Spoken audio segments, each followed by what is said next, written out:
So I'm going to do something. David Card put me up to this. So if it seems inappropriate at any point, it's his fault. Blame him. Bob was a graduate student at Princeton, and David was there at the time. So we all, Josh Angrist was too, actually. There were a lot of things that are kind of have a circular connection in this room. Many of you know that. Some of you may not know all of the connections. The program evaluation aspect of the work that's gone on here, it's amazing papers this morning. And Bob's work himself, which is much of which could be characterized by that, has kind of become a subject with enough high-tech econometrics so people can worry about their sampling errors. There's actually an origin that is close to this building, believe it or not, to that literature. And the reason is because, I don't know if you know this, I'm going to tell a story about him in a second, but the auditorium you're in is the Michael Moscow Auditorium. That's where we have our conference. Michael Moscow was the Assistant Secretary of Labor during the period when the initial idea of trying to do a bunch of program evaluation was started. The Undersecretary at that time was Larry Silverman, very intelligent man. He's a circuit court judge now. The people had all been brought in basically by George Shultz, a labor economist, who was the Secretary of Labor, first Secretary of Labor in the Reagan administration. Whatever you think of Reagan, he had a phenomenal cabinet. Good enough so that, in fact, at the end, Bob and I say it's Nixon, not Reagan, but we'll give you that one. No, Nixon. Anyway, when Schultz first was in the government, he's been in many, I think, had almost all cabinet positions, but he was Secretary of Labor in the Nixon administration. And he came from the University of Chicago Business School. The story I tell about him is this. So I had an office in 14th and Constitution. Moscow had hired me to be the director of the program evaluation department. I was director of evaluation. And I had this office, big tall ceiling, in the building at 14th and Constitution, a very unusual building. I think it became the ICC, and now it's something else since that's been abolished. I still remember because I had the big, old wooden furniture, probably dated back to Francis Perkins, who would have been in that building as Secretary of Labor.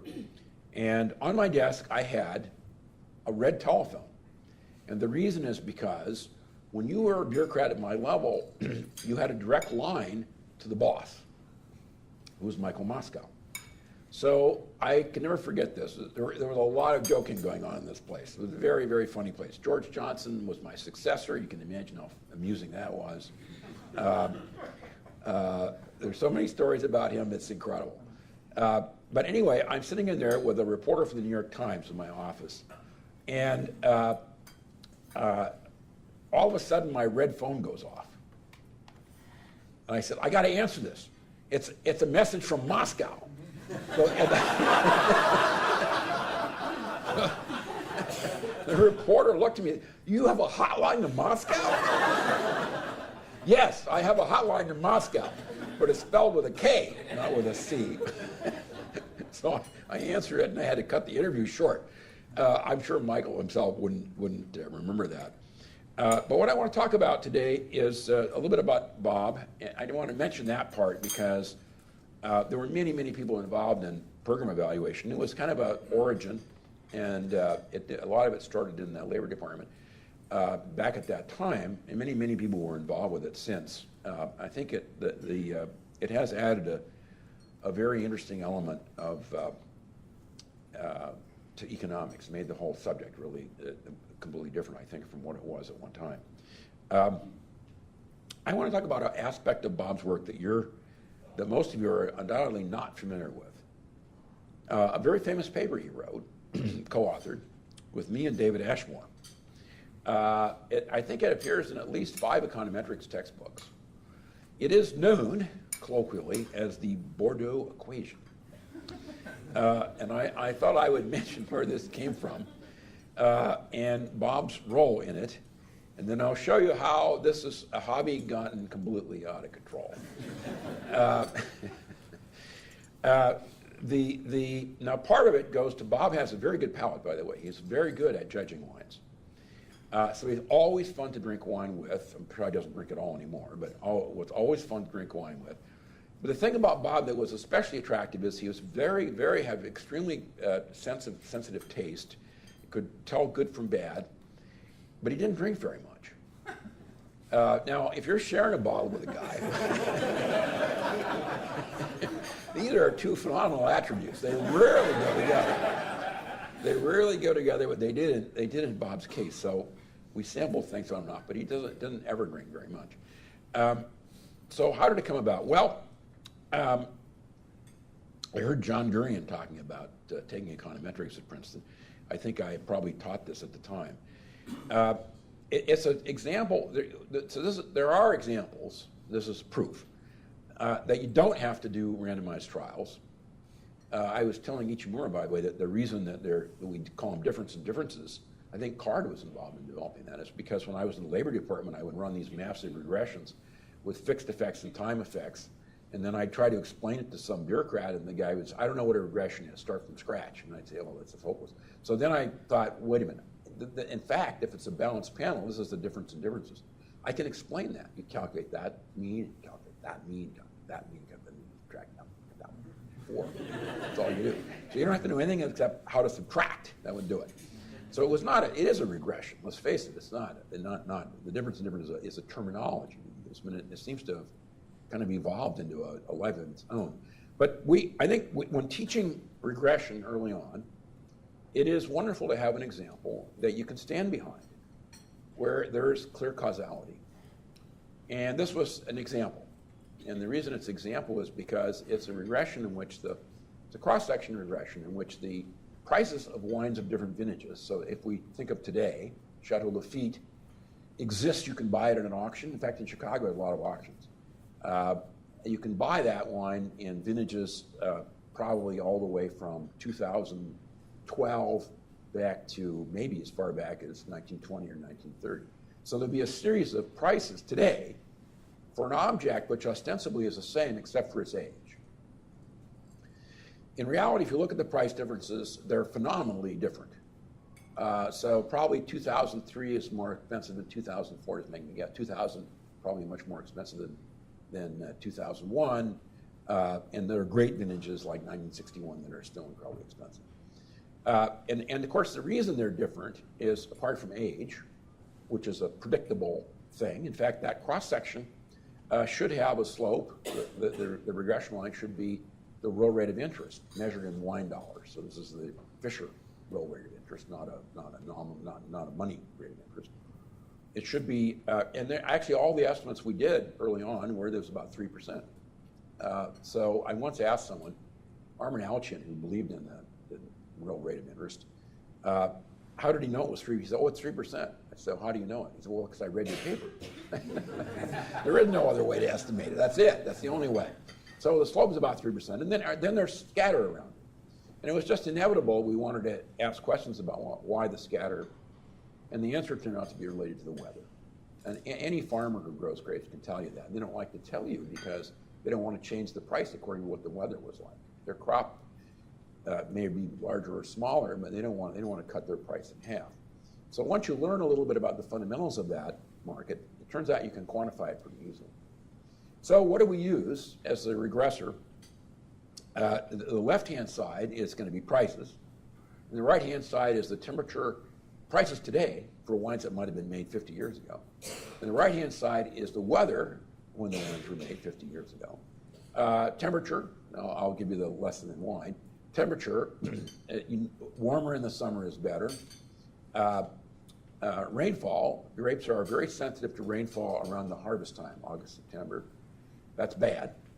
And then either you have to irrigate the grapes or you need a lot of rain in the winter.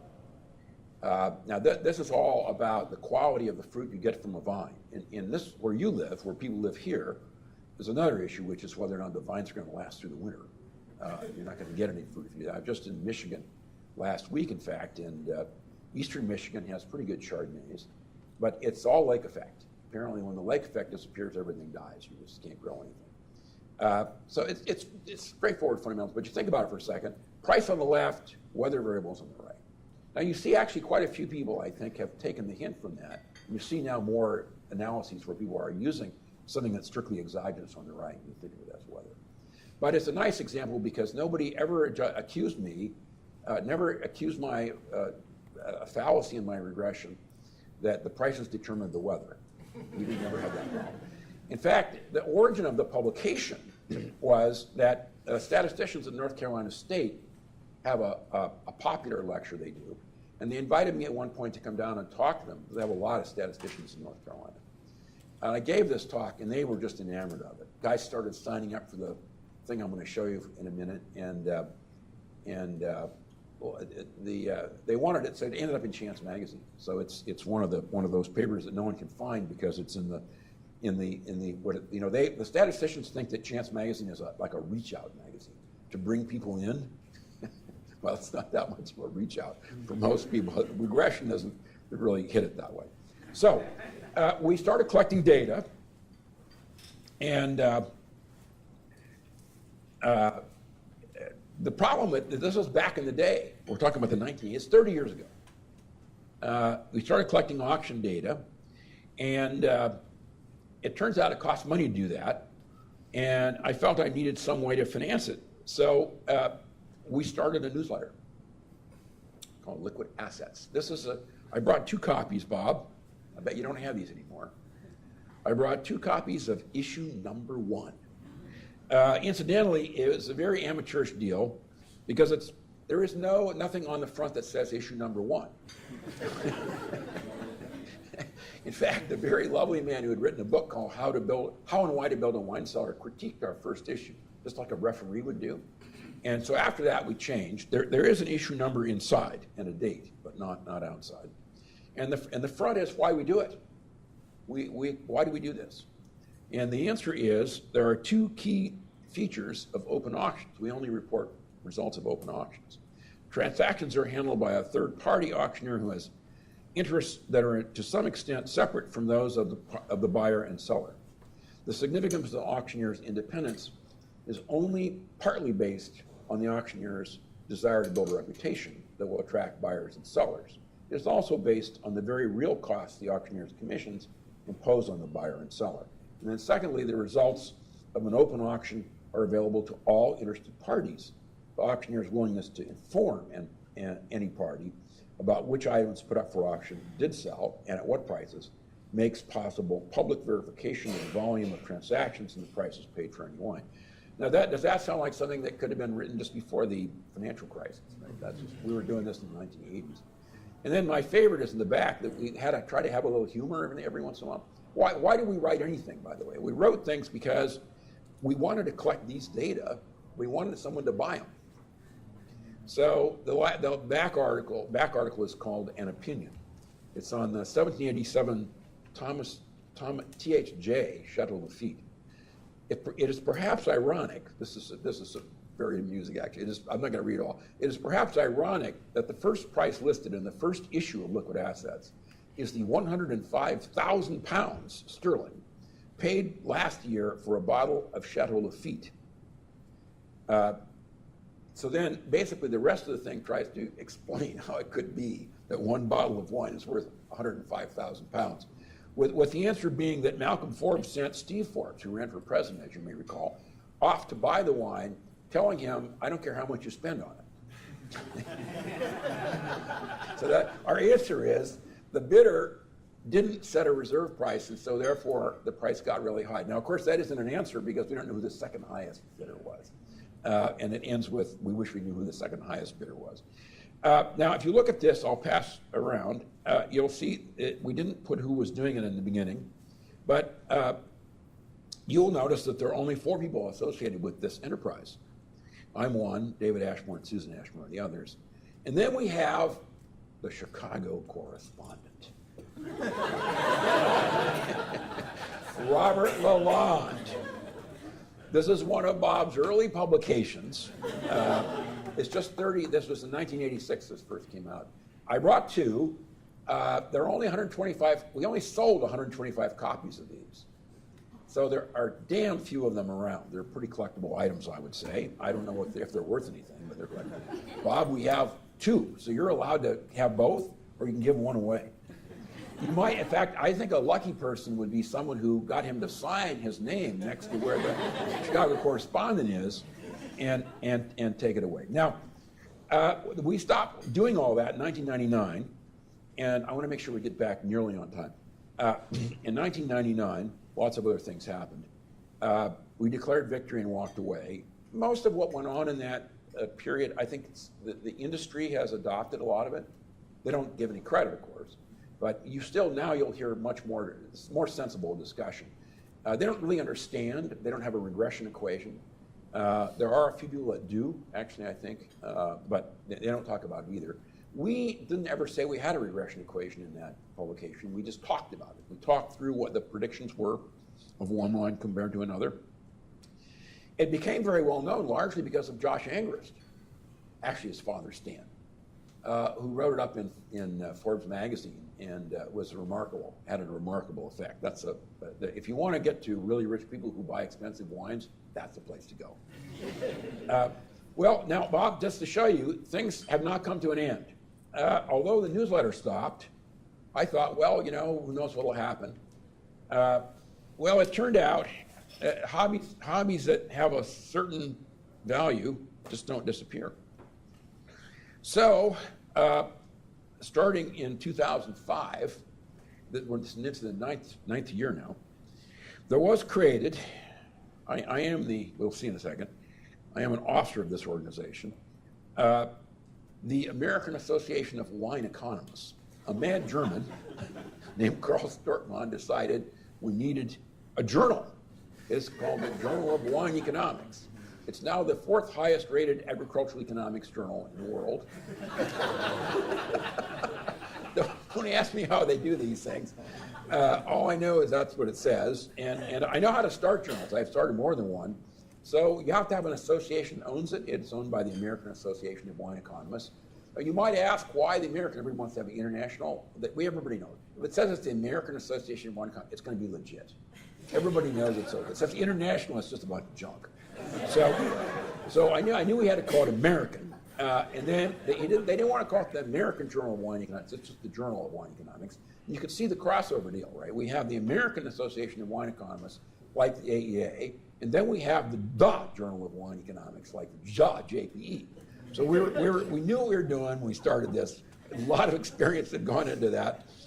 It has some of the articles have been remarkable, and I'll pass these over to you. This is issue 5, which has one of my favorites in it, volume 5. It's 9 volumes. It's published now by Cambridge University Press. I edit it with, mostly Carl edits it, with Rob Stevens and Victor Ginsberg of Belgium and Kim Anderson, who's a very well-known economist in Australia. There have been a couple, 3. One big message has been that people can't tell one wine from the other, and most wine judging is goofy. There's a guy, I've lost my cachet as the most dreaded man in the industry, and there's a guy in Northern California, retired from Humboldt State, who's really gained. Robert Hodgson is his name, quite a character. There's a whole half a book about him. He's the one, for example, that makes wine and sent it off to county fairs in California. If you ever need a binomial distribution example, you can get it out of this journal. He would make his wine and send it off to a county fair like, the Humboldt County Fair and get a gold medal. And then send it to LA County Fair, get nothing. And send it to the Mendocino County Fair, get nothing. Send it to the Sacramento County Fair and get a bronze, and so on. So he couldn't understand why he wouldn't get the same thing everywhere. So what he did is he tabulated up all the wines that had been put into different counties fairs. So some wines were in one time. The probability of getting a gold medal unconditional was about 10%. Some of them were in 2 fairs. Okay. Now, what do you think is the probability you'll win 2 gold medals? I already told you. 0.1 times 0.1, about 1%. If you do 3, what's the probability you'll win? It goes even lower. In fact, he basically sets out the number of wines that have been judged once, twice, 3, 4, and 5 times. and it's indistinguishable from a fitted binomial distribution. There's been Chris Sims has written a comment about it because he feels he should have used a Bayesian estimator for the p, which, you know, I'm afraid I would have just counted up the number of p's. Anyway, so one of my favorite articles is in here, Bob. I don't know if you've ever seen this. It's a natural experiment. It's the most amazing little natural experiment. There's a man named Robert Parker who's now starting to be retired, but was very, very active in rating wines. He's my nemesis. He said terrible things about me in public. I've never really said anything bad about him except that he's wrong. So, see, I sound like Angrist, and he sounds like somebody else. Anyway,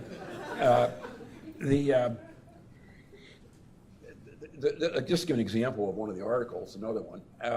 It's Parker in 2003, because of the invasion of Iraq, others say for other reasons, he goes to Bordeaux in the spring, and he rates all the wines, and every spring, and then they announce the prices. So he had been doing that for decades.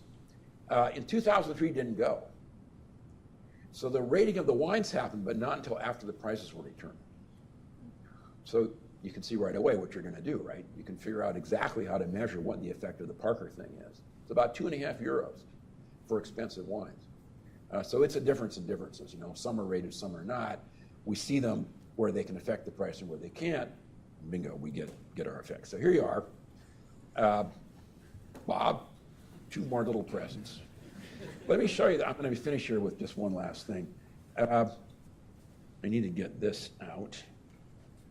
Uh-oh, it went blank. How do I get to the screen that I want? Oh, that one. Okay, good. So let's put the first one up there.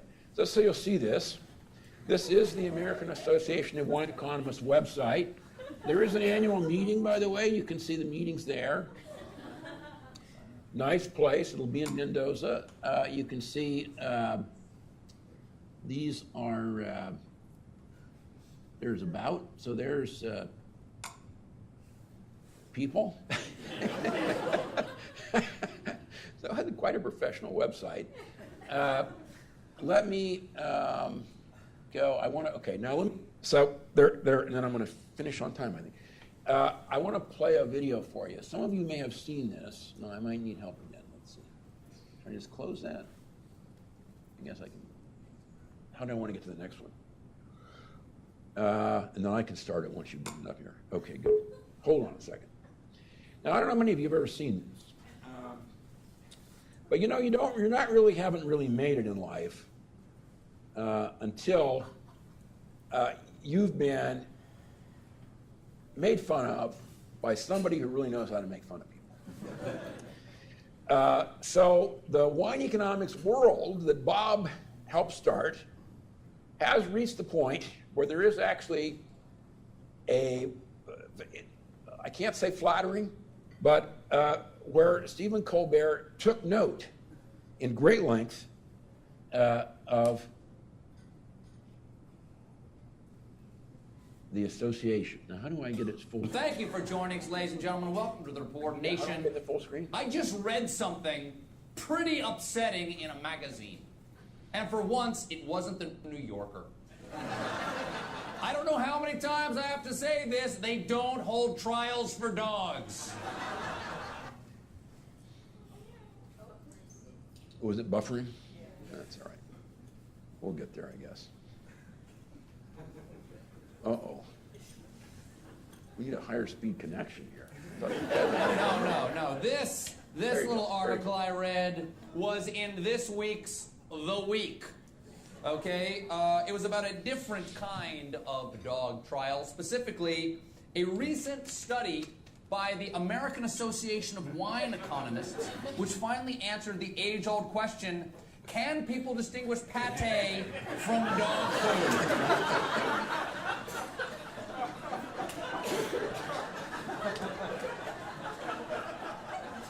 It's a follow-up to their landmark survey. Bet you $25 I can make someone eat dog food. Come on!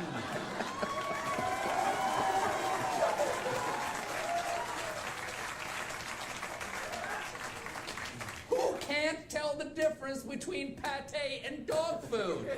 Turns out 83% of those studied. See, according to these results, only 3 of 18 subjects correctly identified dog food as dog food. That's only 17%. And I'm sure these numbers represent the population at large.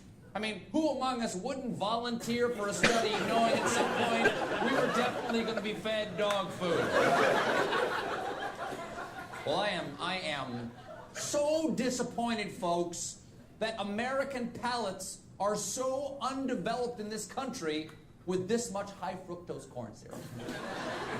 I mean, obviously, these people were either eating really great dog food or really cheap pate. Well, I don't make that mistake. When I send my assistant Monica to get my pate, I give her $100. She always brings me back only the fanciest of feasts.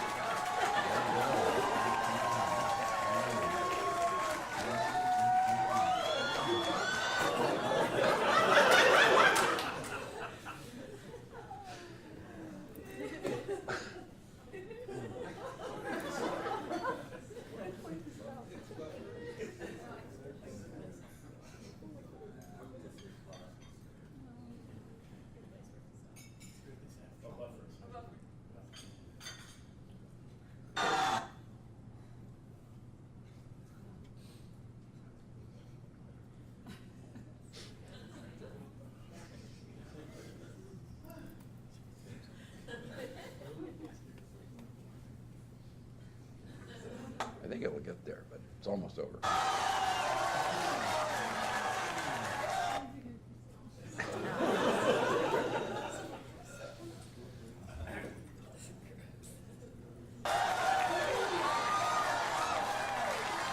I tell you,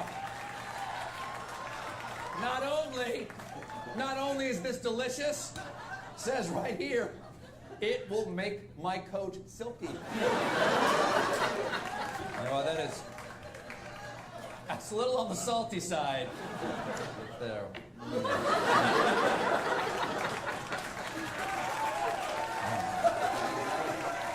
Much better. I'll tell you, folks, I may not have liked the results, but I have to salute this great research by the American Association of Wine Economists. Gentlemen, you have truly lived up to your motto. This seemed like a good idea when we were hammering on.